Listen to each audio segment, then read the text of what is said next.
کہنے کو تو بادشاہ انصاف پسند اور عوام کے دکھ سکھ کو سمجھنے والا تھا، مگر جسمانی طور پر ایک ٹانگ سے لنگڑا اور ایک آنکھ سے کانا تھا۔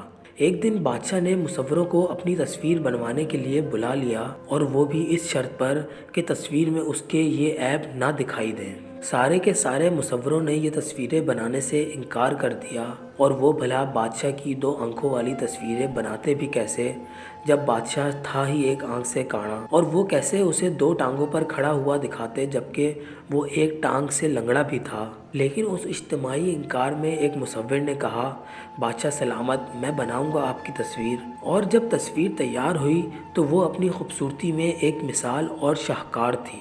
تصویر میں بادشاہ شکاری بندوق تھامے اور نشانہ باندھے تھا، جس کے لیے اس کی ایک آنکھ جو کہ کاڑی تھی اس کو بند دکھایا گیا تھا، اور ایک لنگڑی ٹانگ والے گھٹنے کو زمین پر ٹیک لگائے دکھایا گیا تھا۔